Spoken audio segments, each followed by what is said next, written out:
Started. Okay.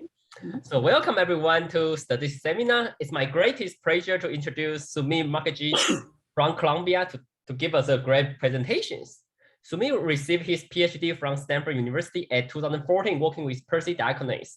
And then he joined the statistics department at Columbia University since then. And he has received a lot of grants, fundings, and awards from NSF. And he's currently working on a lot of very diverse and exciting topic, including the random permutation and inference about like an Ising model and Gaussian process and the statistical networks. And today he's going to talk about a very exciting topic on global testing for dependent Bernoullis. And without further ado, let's welcome Sumit. And just a note for the audience. So if you have questions, you have 3 ways you can ask the questions. So you can either type your question in the chat box, or you can use the Q&A section, or alternatively, you can use the raise your hand function. So if you raise your hand, I will allow you to speak. Okay. So Sumit, the floor is yours. Thank you, Yanchi, for the introduction and for the invitation. And thanks to all of you for joining in on a Friday afternoon. So the talk that I'm going to give today is based on joint work with Nobarun Deb, who's my PhD student, Rajushri Mukherjee, who's my collaborator at Harvard, and Ming Wan, who's also at Columbia. So before I begin, let me just mention that, as Yanchi said, please feel free to ask questions. I have a bunch of slides around 46, but I don't need to go through all the slides. I'm happy to skip some of the slides in the middle as needed, but I'll try to answer as many questions as I can during the talk.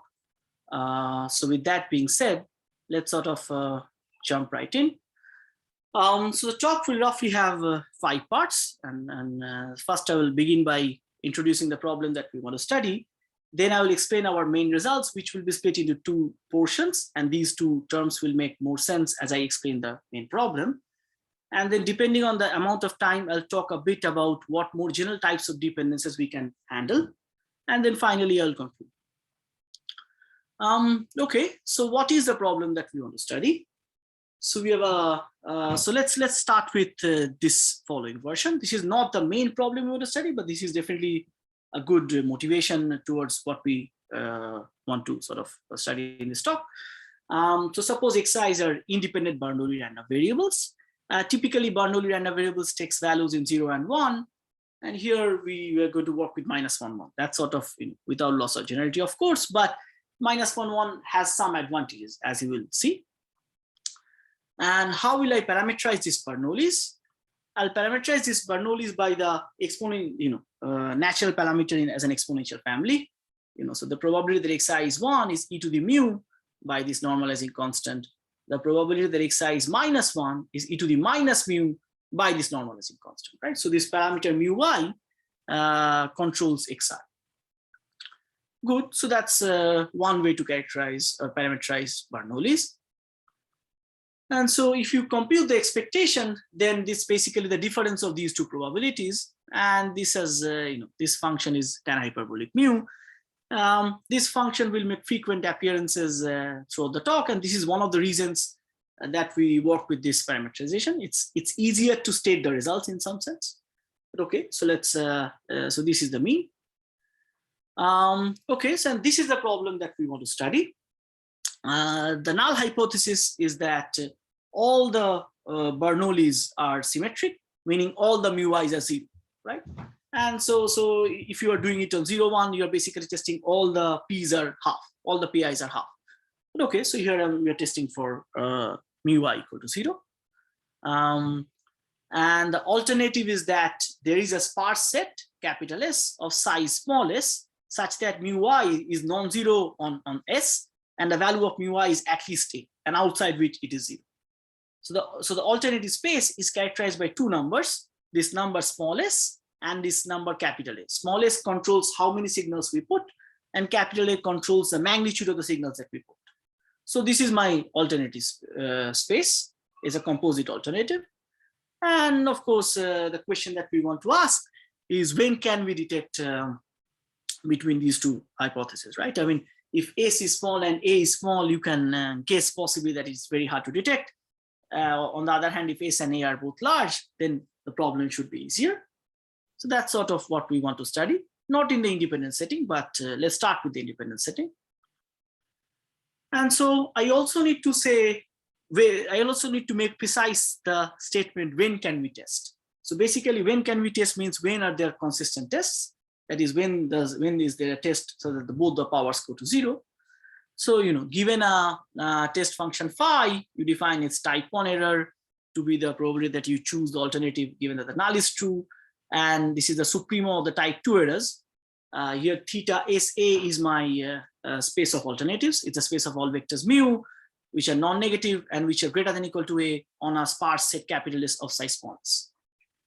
So this has, so just, this is uncountable, of course, but given a value of A, again, I mean, okay, even given a value of A, this is uncountable because I allow mu I greater than or equal to A.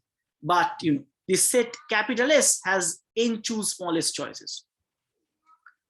And so, okay, what is the risk of a test? It's a sum of these two errors. So type 1 error plus the supreme of the type 2 error. And so we will say, so now we think, so whenever we'll, like throughout this talk, we are going to assume that we have a sequence of alternatives small sn comma an. So you have a sequence basically. And we'll say that a sequence of tests work or is asymptotically powerful if the risk goes to 0, and asymptotically not powerful if the risk is bounded away from 0, right? So this, so, and during the later part of the talk, sometimes I will say we can test and we cannot test. This is what we mean, just to be clear. And I'll also not use the suffix n throughout the talk with the understanding that S is a sequence depending on n, A is also a sequence depending on n, right? So that's going to be the understanding. Okay, so the independent version of this problem was addressed in the literature before. By the way, this is not me, this is my colleague. And so what is known in this case? If S is bounded by root n, some constant times root n, then all sequence of tests are asymptotically not powerful. This is true no matter how large the value of A. You can increase A without bound. You can make A to be infinity. Nothing will happen. And just as a comment, this problem has also been studied for other examples like independent Gaussians or independent Poissons. And there, this phenomena doesn't happen because, well, for an unbounded random variable, if I keep on increasing the A, the random variables themselves go to infinity. And therefore, if I put a sufficiently large signal, then even one signal should be enough. On the other hand, for bounded random variables, things are a bit different. Like, okay, I mean, if I put even infinite signal, xi is going to be 1. But even under the null hypothesis, xi could be 1 with probability half. So putting one signal is not enough, clearly. And, of course, more work is required. But what this paper shows is that you actually need something larger than root n. Otherwise, you're not going to have any tests which work. So no matter what the value of A is. If S is greater than root n, then there's a threshold of A. If A is bounded by root n over S, then again, all sequence of tests are asymptotically not powerful. And as you may be able to guess, that by the way I'm stating these points, if S is larger than root n and A is larger than this particular threshold, then there is a test which is consistent or asymptotically powerful. And that test is just looks at the sum. That's it. So you look at the sum, and the sum will, a test based on the sum with the appropriate cutoff will be consistent. So that's that. And so one nice way to summarize these 3 bullet points is the following. So no asymptotically powerful test if S tan hyperbolic A is bounded by root n, and asymptotically powerful test exists if S tan hyperbolic A is larger than root n. So look at this, in particular, if S is bounded by root n, since tan hyperbolic A is bounded by 1 always, this whole quantity is bounded by root n. So you always fall in this framework. So this line that no test exists for any value of A is captured here, right? Because the function tan hyperbolic A, if A becomes infinity, this is just 1. So you're not going to get increasing benefits out of making A larger and larger. And it's not that unreasonable that this comes in, right? This is like the total signal. Per A, the mean is at least tan hyperbolic A. You have S many of them. So this is like the total signal for your problem. So this controls your direction boundary. Okay, good. So now let's change the problem a bit. So now I'm going to put a segment signal. Again, these are things that people have looked at. So the assumption is that there is, let's say the signal is present on 1, 2 up to S, or 2, 3 up to S plus 1, and so on, right? So it's present in one of these consecutive blocks. It cannot be arbitrary, right? There's a structure, and the structure is a signal. It doesn't have to be signal. In our papers, we give more general conditions, but I think, for purpose of illustration, the signal segment is a very good example.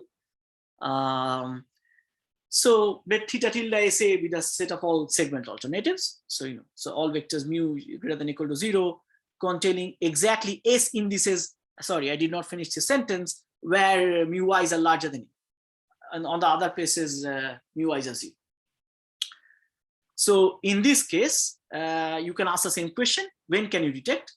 Now here you have more information. Here you know that the signals are not present in an arbitrary way.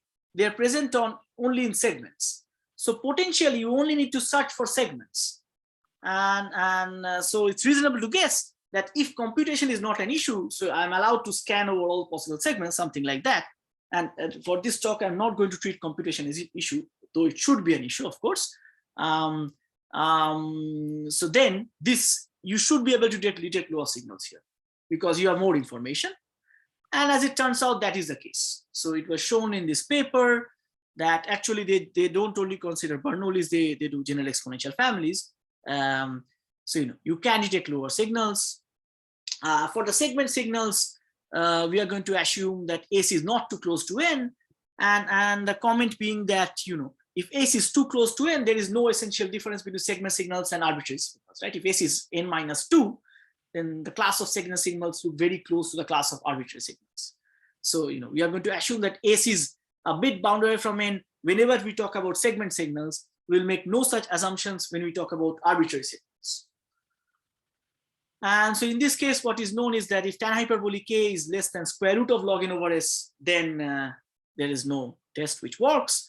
If tan hyperbolic K is greater than square root of log N over S, then there is a sequence of tests which works, and it's based on a scan statistic, right? You just sort of scan over all blocks. And actually much more is known here. Here the change happens at a constant level. The constant is known, but I'm just clearing this up to sort of for the sake of presentation. But here more is known in this paper. Okay, so that's good. In particular, this says that you cannot detect for any value of A if S is smaller than log N. So here the threshold is much lower. So that means that the problem has become inherently a lot easier, right? So that's good, and which agrees with what you think should happen. So now I want to sort of enter the main problem that we want to study in this talk. Whatever I said so far applies to the independent case. And so the question is, okay, what can we do for dependent cases? And so the dependent case in the Gaussian setting has been studied somewhat. People have considered exchangeable correlations, banded correlations, and AR1 type correlations. These are all very natural types of correlations in the Gaussian setting. And so as far as we know, there's no sort of study of the dependent Bernoulli case prior to our work.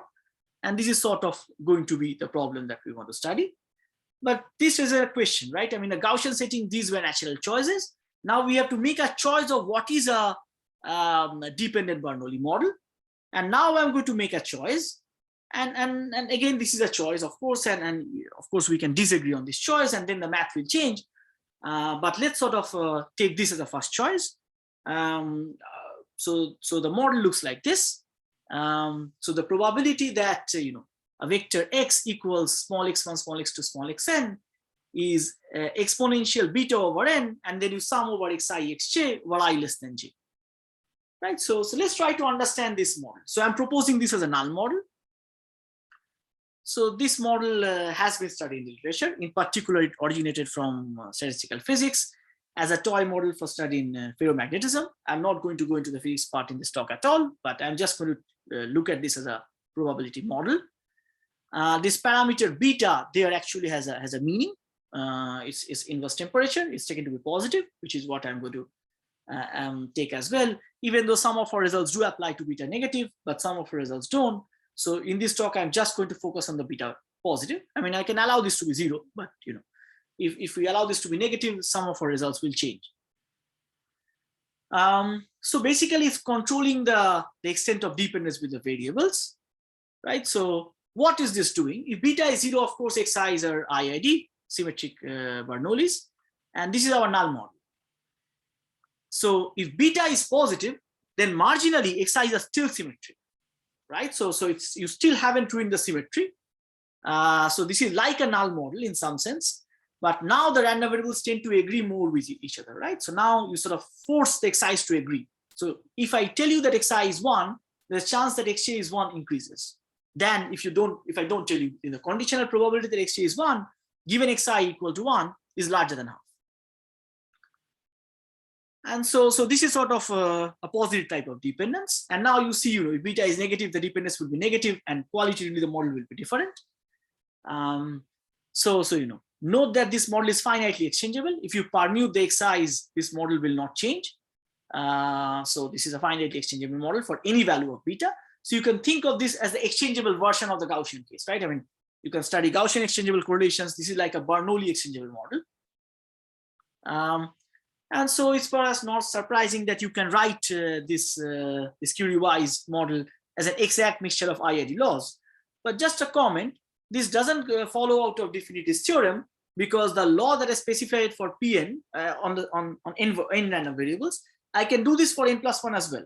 But these laws will not be consistent. If you start from n plus 1, if you integrate out the last one, you don't get the law for the n as I specified. So it's not exactly consistent. That's one of the problems with this model. So you cannot actually appeal to Definity's theorem. But anyway, in this case, you can give a direct argument. Okay, good. So this is the null model. What is the alternative? Well, let's just throw in a term like this, summation mu I xi, right? So this will be the alternative term, the term in red. So of course, under the alternative, the xi's are no longer exchangeable. But this was also true even in the independent case. Even in the independent case, the xi's were not exchangeable under the alternative. If you set mu equal to 0, you get back the null model, of course, the Curie Weiss, this term goes away. But if you set beta equal to 0, then this term goes away. Then you get back the alternative in the independent case, right? So if you just set beta equal to 0, this will go away. You just have this term, and this is actually the independent alternative. So all the xi's, all the xi's are mutually independent, and mean is tan hyperbolic mu I. So this model does generalize, the independent case. Okay, so this is a generalization. Like I said, there could be other generations. Why not? But this is one generation. Okay, and this is the problem we want to study. You are given one observation, so no IID replications, one observation large for n large from this model, and you are given these two models, and you have to test whether your data is coming from mu equal to 0 versus mu belongs to this arbitrary signals, or mu belongs to this segment signals. And this is the question that we want to study. And so we'll mostly consider the case when beta is known. So beta for us is a nuisance parameter, and we'll try to explain what can go wrong when beta is unknown. We'll try to, or I'll try to convince you that you cannot do this problem if you don't know anything about beta, but you don't need perfect knowledge of beta. Some knowledge of beta may work. Okay, so I'll try to talk more about this towards the end, but you do need to know something about beta. And then we'll demonstrate that, we don't need exchangeable. Exchangeable is just a nice fast model, but whatever we are going to do will apply to a much more broader class of dependencies. And so this is sort of the summary of the problem that we are going to study. Hi, Sumit. I have a question. So I noticed in the previous paper of Rajeshi, actually they're assuming the alternative case in the size, the value is strictly larger than A. All of them are strictly larger than A. So that means actually they are all bumping up in one direction, right? So does that property still hold in your alternative case? So I think we do greater than equal to A. Is that what you mean? So let's see. When we define theta, I say, where was the definition? Is that very beginning? I'm sorry. Yeah, but we do allow that. We do. So this is what you mean, right? I mean, it will not change much if I could do greater than this. So we can do strict criterion here. We can do strict criterion here. These are fine. What we cannot do is we cannot reverse the sign at this point. So we cannot allow for both positive and negative alternates at the same point. All of them are positive are fine. All of them negative are fine. Of course, yeah. Half positive, half negative is a problem. Yeah, and I was asking, in your case, you also have to consider the alternative case for analyzing the power, right? So in your case, do you still have such structure? You force all of them to be in one direction? Yes, all of our alternatives will be the least favorable prior, if I understand your question, will sort of say, if you do strict criterion, I will just do 2A. I mean, that's fine. But let's say I'm greater than equal to. So it will be a uniform prior on all possible choices in the in the arbitrary case. In the segment sparse case, it will not be a uniform on all because it's helpful. So this goes into a proof a bit, but let me just I think it's a very good question. So let me answer this. So in the segment sparse case, the way we choose the least favorable prior is we sort of choose disjoint segments because that helps us in the proof. So we sort of proved a uniform prior on disjoint. So let's say 1 to S, S plus 1 to 2S, 2S plus 1 to 3S, and then choose uniformly one of this. So put equal weights on all of this. And on each prior, we say these coordinates are exactly A, others are exactly 0. This is our least favorable prior. So you will talk about it later. Sorry? I mean, will you talk about the precise form in the talk? Because I wish to say it. The precise format of your of what you just said. The precise form of the least favorable prior is not in the slides, but I can go over that at the end of the talk as well. But basically, it's you first choose your set. You first choose your what capital S you're going to choose, right? You are told that, let's say we are in the arbitrary signal case, right? So you first choose your S. There's n choose S many choices.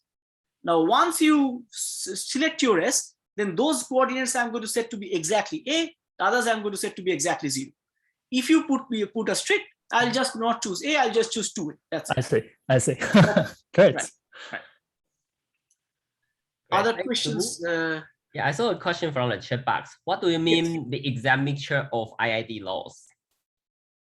Exact nature of IID laws, exact mixture of IID laws, mixture, yes. So when we say exact mixture of IID laws, we mean that there is a random variable, which I'm not going to show in this talk. Let's call it Zn, such that conditional on Zn, these x1, x2, xn are independent, are IID. It's like definitive theorem, right? Definitive theorem says that there is a random variable or there's a sigma field, so that conditional on that, the whole infinite sequence is IID. Here, we don't have an infinite sequence, we just have n random variables. So we prove a finite version of definitive theorem. So there is a random variable, so that if you condition with respect to that random variable, xi's are IID, and this happens under the null model. Does this answer the question of the person? It probably answers it. So okay. Yes. Okay, great. Right. Other questions that I can take here?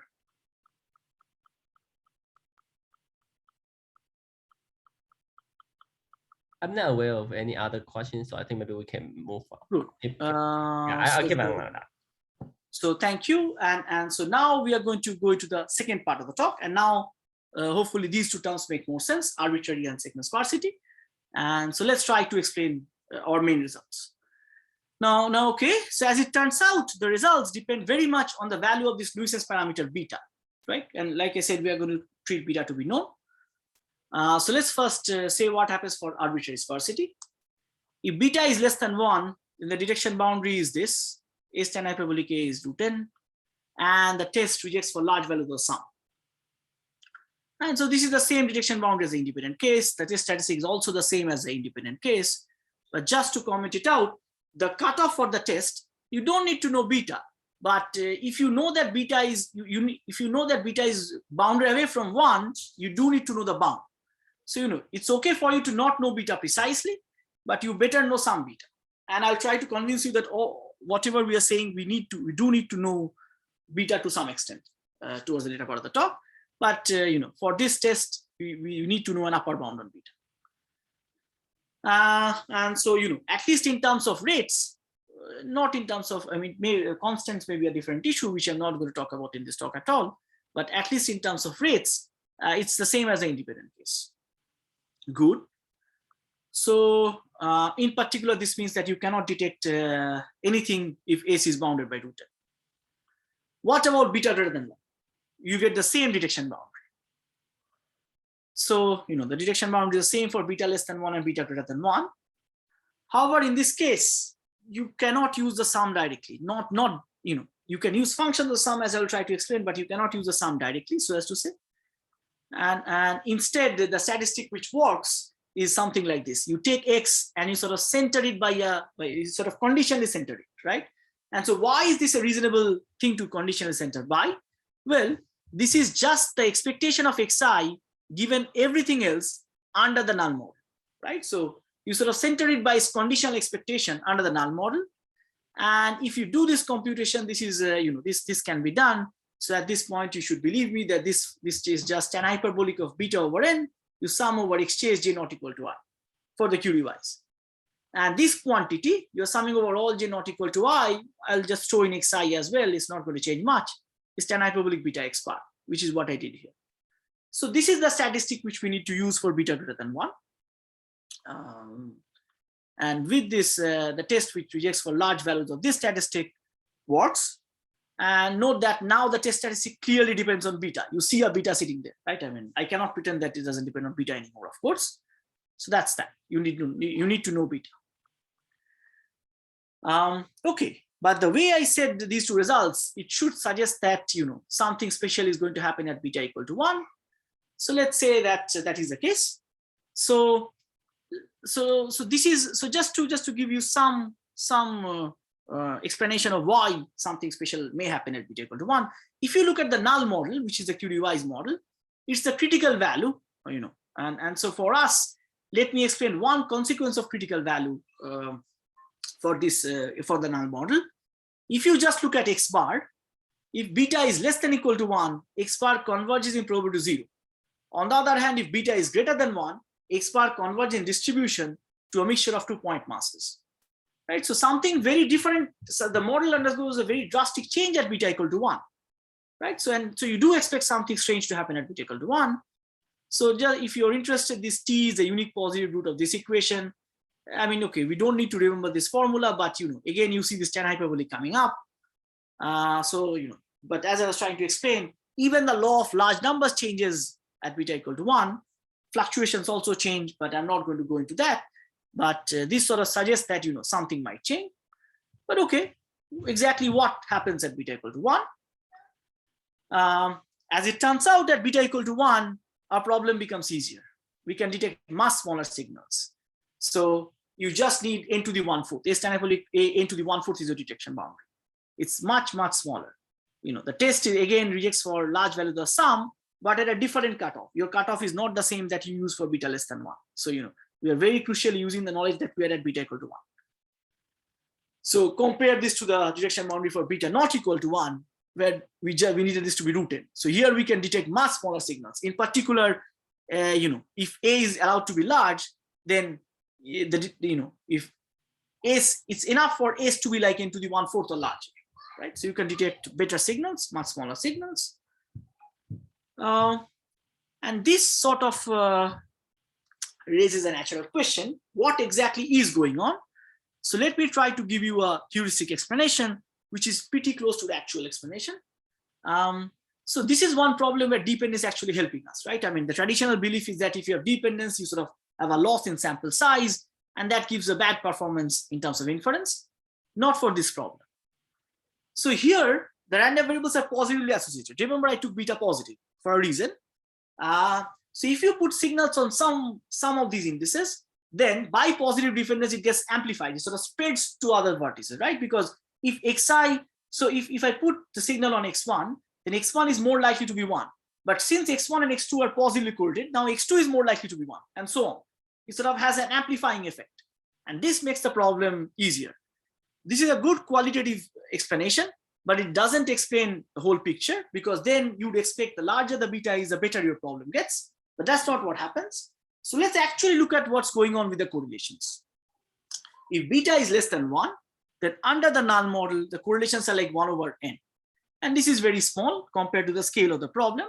So you just behave like IAD random variables. So you get the same detection boundary.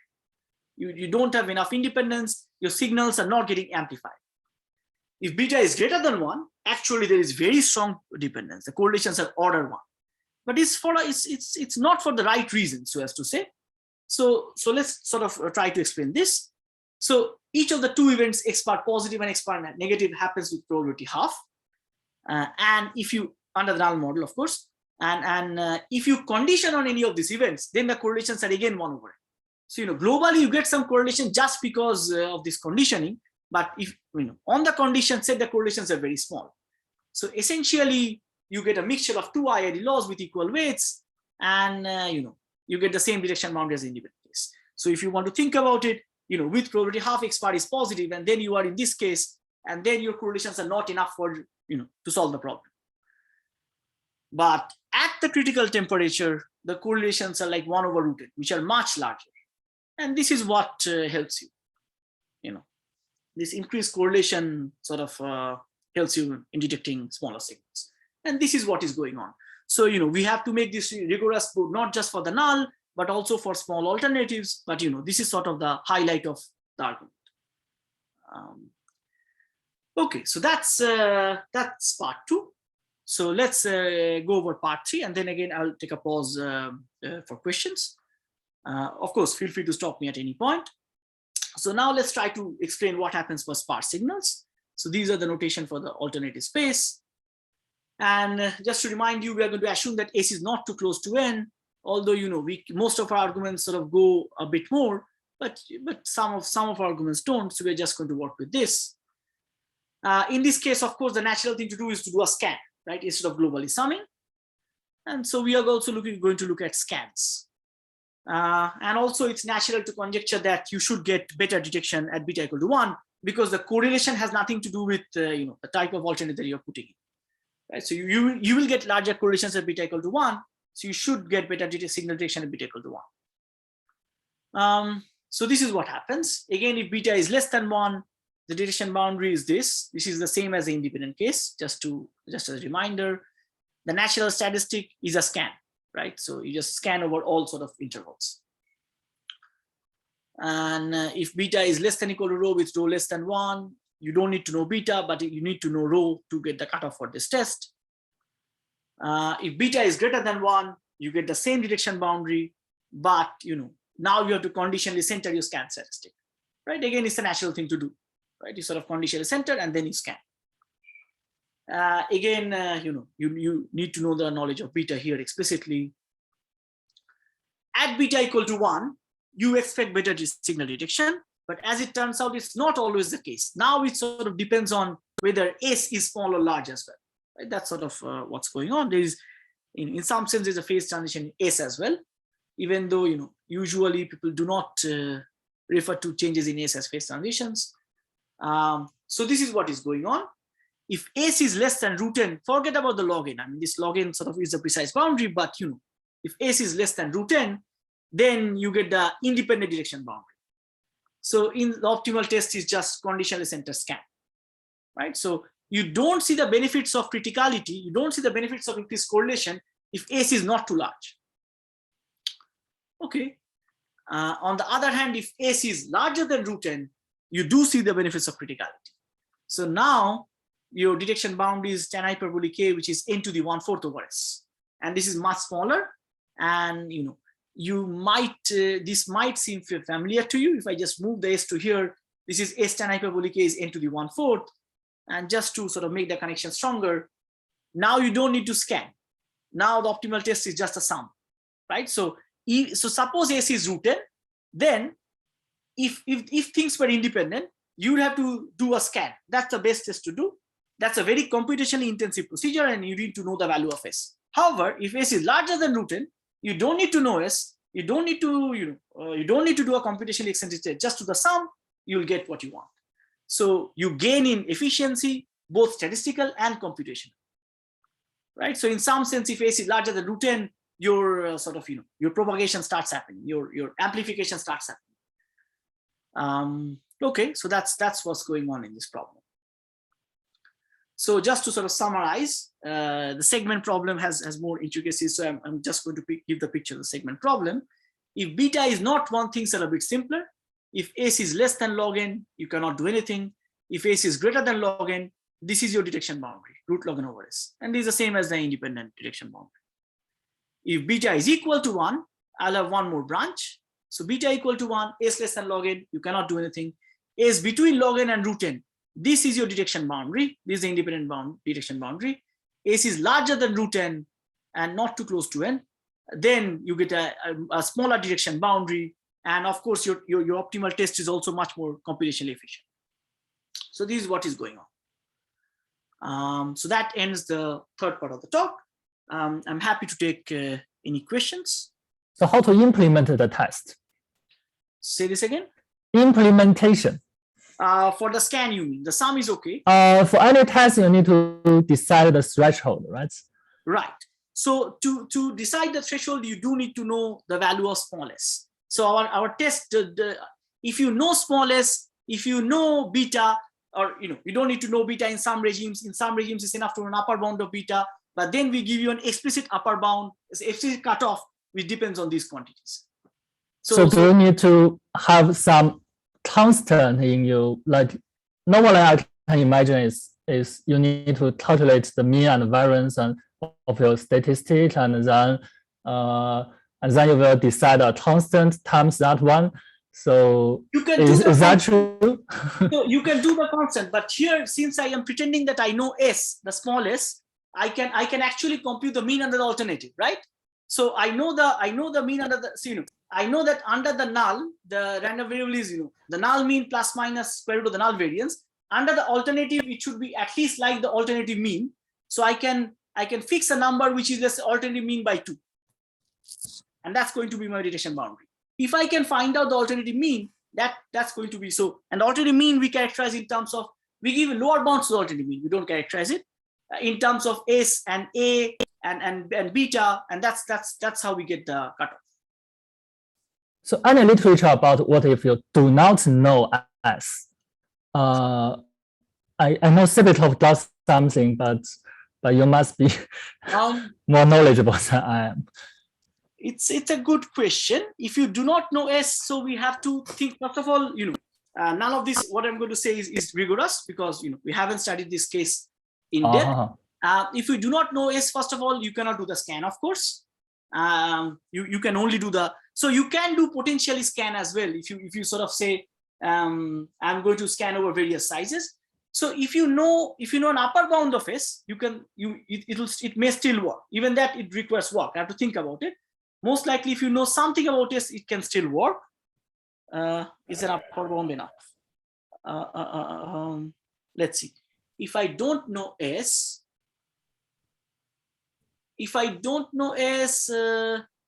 maybe I can do what you are suggesting. I take the null and I take the alternative variance and I put the big constant in front. So that's something also I can do, because I now cannot say how far is the alternative value from the null, right? If I don't know s, I cannot sort of get this sharp bound. Yes. So yeah, it's a question. I mean, even if you do the sum, it's not apparently directly clear to me how we can get an exact cutoff. But if you take infimum over all tests, I can still get away. I can sort of, for every k, I can get a test, and the infimum over all test is still going to work. So we can say statements like there exists a sequence kn for which things work. But the theory is not rigorous. So no, maybe none of what I'm going to say with s not known is rigorous. Yes, maybe we will lose some information efficiency in doing that. Right. So we haven't thought about, like I said, in some regimes we have to do the scan, so we have to know s anyway. So so we did not so everything that we did assumes the knowledge of smallness. Yeah. That's challenging. Please. Okay, so now also a natural question is, okay, can we, so why this particular kinds of dependence? Why can't we handle other kinds of dependencies? As it turns out, we can extend our techniques to a class of dependencies. It doesn't have to be exchangeable. So this is the class of dependencies that we propose. So you have an exponent. You have your null model has this term. This is sort of part of the PMF, is beta over this quantity summation xi xj, where this sum is over all pairs ij, which are edges in some graph. So there is some graph Gn, and you're only summing over xi, xj when ij is an edge in that graph. And as you may guess, d bar is the average degree of that graph, right? And so just to sort of tell you the connection of what I was doing, whatever we are doing so far took Gn to be Kn, the complete graph. If you take it to be the complete graph, you'll sum over all pairs, you will get an n-1 or n, doesn't matter. And that's what we are doing. But now I throw in a general graph. And so now that's my model, that's my null model. And so, okay, so now this model is happens to be a discrete graphical model. So xi and xj are conditionally independent if and only if I and j do not have an edge. And so this is the Ising model on the graph Gn. And so various examples of Gn has been studied in literature. So just to sort of comment, Gn, people have even looked at graphs Gn which are infinite, but for this talk I'm thinking of Gn has n vertices, and that's what I'm going to stick to. So Gn equal to Kn is a complete graph, which is what we are studying so far as a Curie Weiss model. But people have looked at other Gns, which can be boxes in ZD, which can be random graphs like heteroshreni graphs, random regular graphs, which can be graphs converging in cut metric. These are the sort of dense graphs. These are various examples of things people look at. And so, okay, so this could be the null model. What could be the alternative model? Well, I'm just going to throw in the summation mu I xi. So I just do the same thing as I did with the Curie Weiss. And this is going to be my grand model. I want to ask, when can we do this test, right? Mu equal to 0 versus mu is arbitrary sparse or segment sparse. And so, okay, as you can guess, the answer depends on the graph G, which is not that great a statement. So I'll try to add more to this as we go on. So I want to assume the graph G is known, because you cannot estimate the graph G, which has n squared missing parameters, just from observing a vector of size n. You could potentially do that if you have replications, which I'm not going to consider in this talk. But in this talk, I just observe one vector of size n, so you cannot estimate the graph G. So we are going to assume G is known. For the time being, also assume that beta is known, as we have done so far. So now it's still Gn, beta. What can you say? So we are going to put a further assumption on the class of graphs. It says the maximum degree of the graph is bounded by some constant phi of n times the average degree. So you're allowed some variability. Stochastic block models are okay, but the maximum degree should be maybe 100 times the average degree. Should not be too larger than that. This is more of a regularity condition. We are not claiming that this is the best condition one can get, but this is a reasonable condition, and there are enough examples of this condition. So in this case, what we show is that we can always do better than the independent case. So I'm not saying the lower bound, I'm just giving you the upper bound.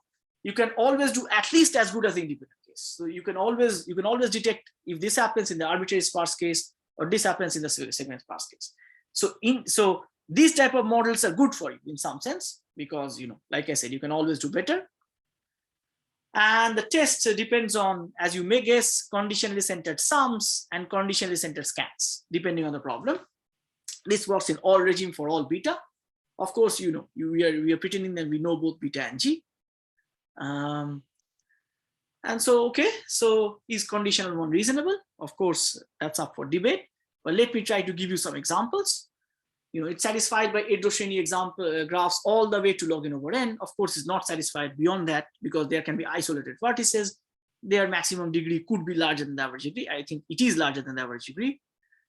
Random regular graphs of any degree. Sorry, doesn't need random. Regular graphs of any degree, because for any regular graph, the maximum degree is same as the average degree. So it could be the complete graph, it could be the line graph, it could be sequence of boxes in ZD. Random graphs, doesn't matter, or any dense graph with at least n square edges. So these are some examples. Again, you can find counterexamples to this very easily, of course, but like I said, there are some natural examples. Also random bipartite graphs with connection probability, which ensures that there are no isolated vertices. So okay, so you can always do at least as good as the independent case. When can we do better? The guess is that at the critical point, right? That's what we saw. But now the problem is, the value of the critical point and the analysis depends on the graph, right? So that's sort of a problem. And also, as you realize, we do need to estimate the correlations for all beta, and the arguments for which is again a bit graph specific. I mean, it sort of changes depending on the nature of the graph to some extent. So the starting example, let's consider the line graph, which has n vertices. So it's just a straight line. Just to sort of comment, this happens to be a Markov chain on plus minus 1. So it is well known that there is no critical point for this Ising model on dimension 1, and so you don't expect an improvement anywhere for any beta, and that's true. For all beta, you get the same detection boundary. So actually, criticality is what you're looking for. You do need criticality. If you don't have a more criticality model, you will not get the improvement. Period. You can get improvement in the constant, but not in the rate. Okay. So just a reminder, it's already 4:20, and the other thing is that there's a question. So the question is that, can a technique be generalized to other graph structure like triangles instead of edges, or is that important? That's a very good question. So our current techniques use GHS type inequalities, which I think is restricted to quadratic interactions. So we can do the short answer is we can do the upper bounds, we can do the lower bounds for small beta most likely, but not for large beta. So nothing close to the results will be much more restrictive than what we're presenting here. But again, we haven't, this has not been done, so as to say. So it's a very good question, and is something that we plan to do at some point. So let me sort of try and sort of proceed a bit quickly from here. So random graphs of large degree. So suppose G is an approximately random graph of large degree. For this model, this paper shows that criticality is at 1, and developing on this, we show that if your degree is large enough, of even Endoshreni graph where average degree is large enough, the same result holds as the Curie Weiss model. So you see improvement at beta equal to 1, you see the same behavior at beta not equal to 1. So there's a large class of examples which has the same behavior as the Curie Weiss. Okay, so the optimal tests are conditionally centered versions for beta not equal to 1. At beta equal to 1, you have to do a sum with a different cutoff. One of the challenges is that we have to find out the distribution of the sum, which is a non-normal limit. And so that's one of the challenges, and this was partially tackled in this recent paper. The lower bound requires studying correlations. Again, that's another challenging problem on its own. So let me just give you one final example. So this is sort of the Ising model in 2D, 2 dimensions. So you have a root n by root n box, assume n to be an integer, then you have exactly n vertices, put an edge if between 2 vertices if they're adjacent in the 2D grid. Then the null model is a famous 2D Ising model.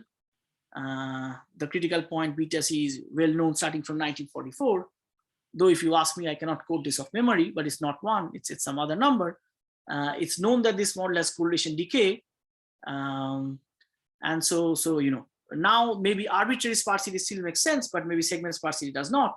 So in this case, we consider alternatives of this form. So actually our general theorem just has some conditions on overlaps. It doesn't say anything about it has to be segment signal. So as an application, when we apply this to the 2D Ising model, we use it with this kind of signals because it felt more natural in this case. And here we only can work with the high temperature regime. If beta is less than beta c, the detection boundary is the same as the independent case. Studying correlations at criticality or low temperatures is much more difficult for this model. So this is work in progress. We cannot do it in the generality that we pose the problem in, but there is strong evidence that you can do better criticality here as well. And also for beta greater than beta c, you expect the same result as the independent case. But one has to study correlations both on the null and the alternative, which so far we can do under much more restrictive settings than what I've presented so far. Let me sort of quickly spend 2 minutes on this. You do need to know G. So you don't need to know beta and G if your maximum degree is bounded by average degree and your beta is small enough. So if your beta is small enough, or C times beta is small enough, you don't need to know beta or G, but you do need to know an upper bound, right? And this is tight. I can give you examples where the knowledge of G is required, because if you look at the Curie Weiss model and the Ising model, you need to use very different thresholds if you're at beta equal to 1. So, you cannot do a beta graph agnostic test. What about a beta agnostic test? So let me just say that, we already said that if beta is less than 1, we can do something. If S and A are both small, then again, we can do something. We can sort of estimate beta from this sample and plug in, and that's going to work, as shown in this recent paper. But if S and A are big, then you cannot do this. And this is sort of a surprising thing. And I'm happy to answer questions about this at the end. But in some sense, if you have more signals, your problem gets harder. So, we just show that even if you have complete signal, if you have A equal, even with infinite signal, all the signals present, if you don't know beta, you cannot do anything. That's it. I mean, I explained this, but I'm going to skip this here. But even with infinite signal, complete signal, you cannot do anything. That's it. So, there's no hope of doing something totally agnostic of beta. Okay, so that's that. Let me sort of summarize, and then I'll pause for questions. So we study this problem of testing null versus alternative for these two particular type of problems. We don't need segment sparsity, but we do need some sort of control on how many alternatives there are under reasonable assumptions, hopefully reasonable. We show that you can do at least as good as the independent case, and in some cases you can do better.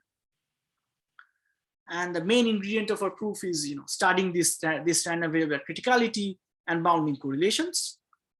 So what are some of the things that we would like to do next? Well, one thing is that, this improvement of criticality should happen in principle for other class of graphs, but we only know this for a few examples. So can we do this for other examples? For Ising model of the 2D lattice, we can't even do the low temperature, for beta large at full generality. The missing piece being decay of correlations. We can do this under more assumptions, but not under the setup that I just said. And finally, the segment sparsity problem, one expects the transition to happen at a constant level because that's what is known in the independent case. And the question is, can we find that constant? And this question has been recently addressed for some graphs, like the complete graph and the Z2 in the high temperature regime in this recent paper. But can we find this for for a larger collection of graphs? Can we study this constant, because sometimes this constant is not explicit, and so on. And with that, that's the end of the talk. And I'm happy to take any questions. And here are some references. Great, it's a really wonderful talk. And any questions from the audience?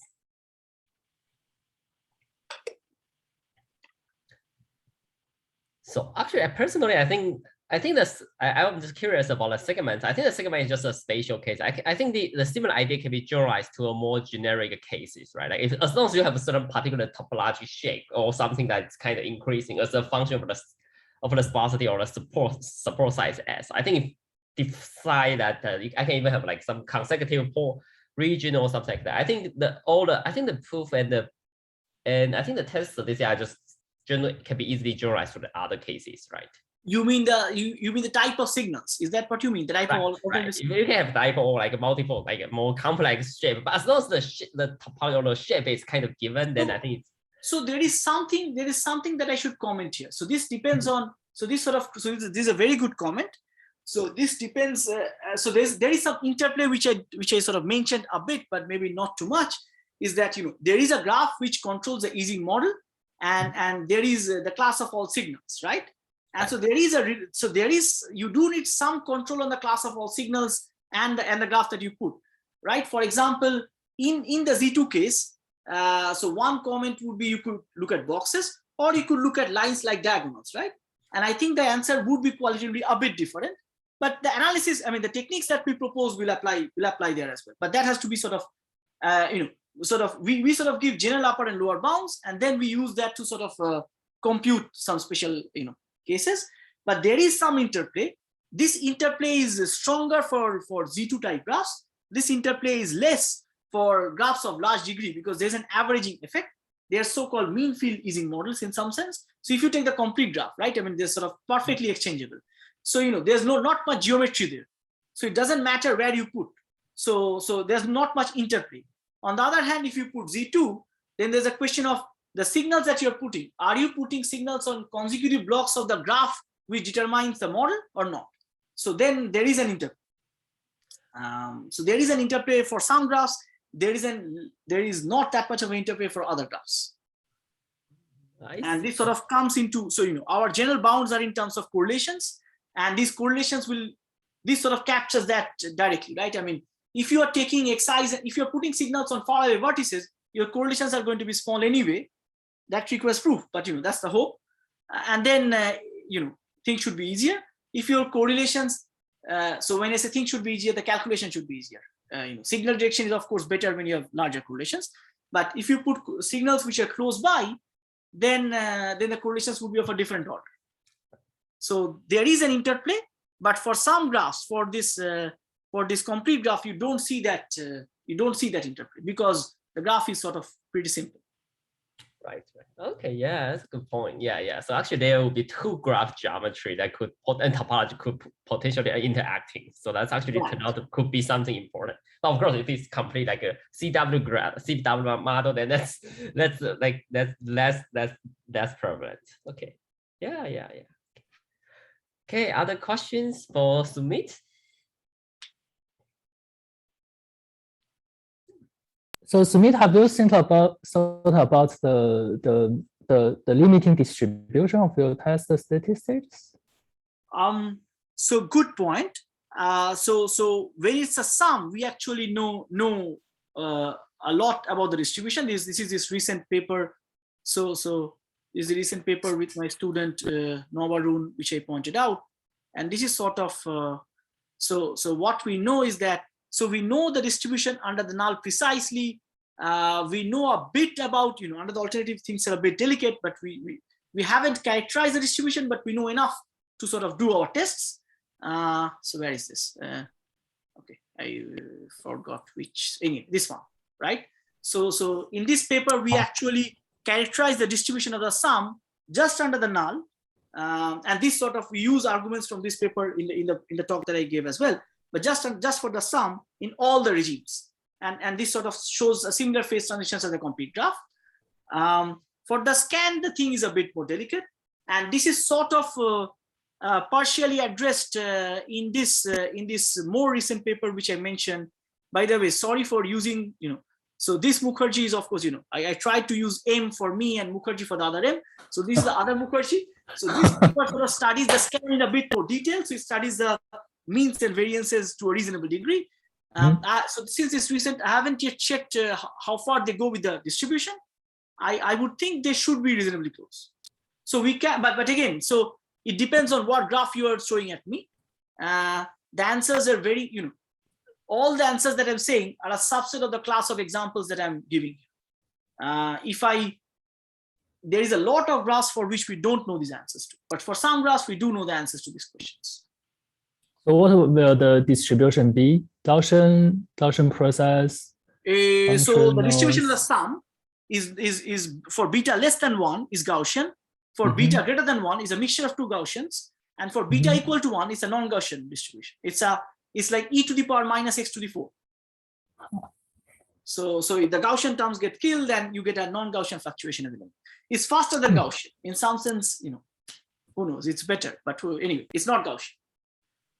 I think you should present that results. I think people will be excited about it. No, so I actually give talks about that as well, but that's sort of a I guess a different talk, and I don't. I'm happy to give another talk at any point, but that sort of talks more about how we get the limit distribution for the sum. But yes, right. And I'm happy to send over the slides of that talk to you as well. Great. Great. And other questions? Okay, I think it's Friday afternoon, so I think people are preparing to enjoy the Friday night. Okay, if no other questions, then thanks to me again. Thanks to me for this wonderful and great talk. Thank you for having me. Thanks. Bye. Bye. Bye.